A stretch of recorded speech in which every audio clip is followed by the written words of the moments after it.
So I was scrolling through everafterwonderland.com, checking out her designs for junk journals. She's got foldable junk pages and just art pages that you can print out, and the price is really good on them. I've been wanting to make like a junk photo album of my dog Kitty for a while now, and I saw those neon dripping flowers and I was like, okay, these are going to be perfect for my junk journal.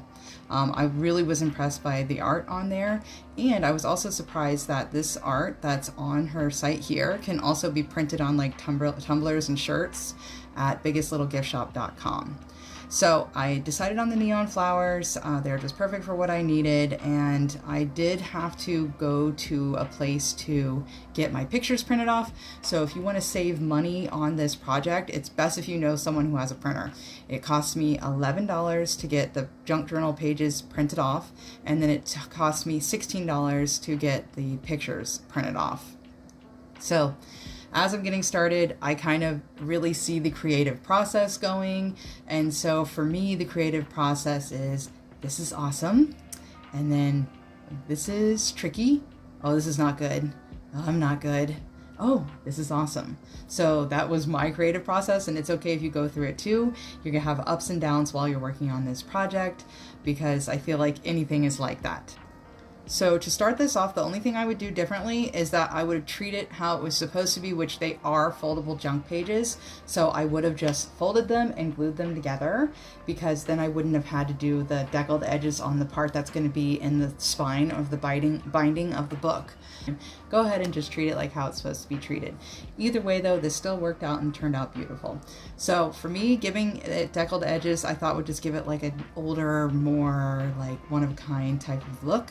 So I took the paper, I folded it in half, and then I dipped it in the water, and then I fold it back the other way. Sometimes I would redip, and then it just tears apart beautifully, giving you a beautiful edge. So I ended up doing this with all 4 edges, and I think the cool part about the image that I picked, it has the torn edges kind of like printed on it. So I thought that gave it a cool look, even with the torn edges, plus having the image have a torn edge look on it already.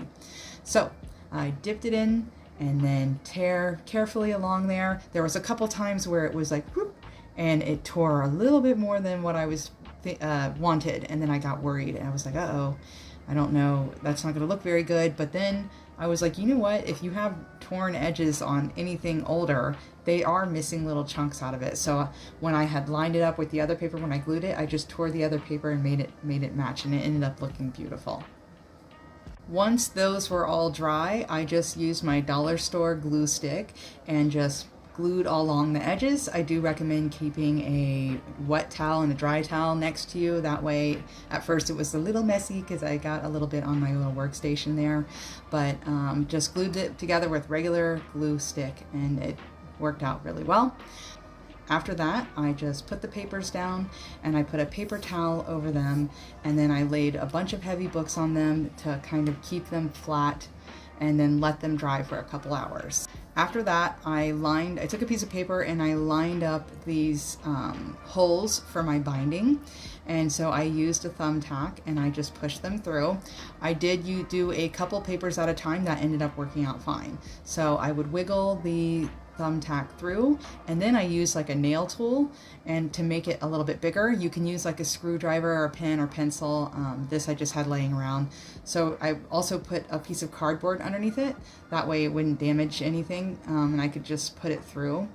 And so that made the holes big enough because I needed a piece of ribbon to go through. If you look up, there's lots of different ways that you can bind it. I wanted mine like this, but I tell you, this is kind of where the creative process got a little bit messed up and things took a different turn, because I thought that I just wanted to use ribbon, and then when I was done I was like, I don't like the way it looks. So after that, I had cut the outside of my journal and I decided to just use poster board plain, and I had put the ribbon through. So this is sped up 4 times. This for me was the hardest most tricky part and most unfun part of the whole process. I didn't like how the ribbon was going through. It was kind of breaking when I was putting it through. And then by the time it was done, I was like, I don't like how this looks. What did I get myself into? But then I had remembered that I had gotten all this scrap, what I thought was fabric, from the thrift store. So I took it out and saw what it was, and it was actually doll dresses. So I was like, oh my gosh, I could just cut these up and make it into a really nice frame. And that's where the creative process went from that's tricky, this is not good, to I'm not good, to this is awesome. So I was very happy with how it was turning out at this point. So one of my turning points was deciding to go ahead and take the glue gun and cover up those ribbon that I did not like. So I think this is one of the cool things about junk journaling, because like if you don't like it, just redo it, glue over it. I mean, actually, and it gave like layers, and it made it more special and unique just by going over it. So if you make a mistake, that's okay. That's one of the great things, just cover it up and it's like it never happened. So when I was done decorating it, I took out all the pictures and cut them up and then organized them how I wanted, and I individually glued each one with a glue gun. I did try using my glue stick, but it did not work, did not stick. So I kind of skipped recording that because it was long and boring. So after the pictures were all in, I decided to add some stickers to it and finish it off and just make it so fun. And I just thought the project was a great experience, and especially going through that creative process. And what an amazing gift to give someone. I mean, I would say the project took me about 3 to 4 hours at least, and it was, time consuming, but it's a one-of-a-kind thing. And I can imagine if I had done this for someone else and gave it to them, how excited they'd be, and they would treasure it forever.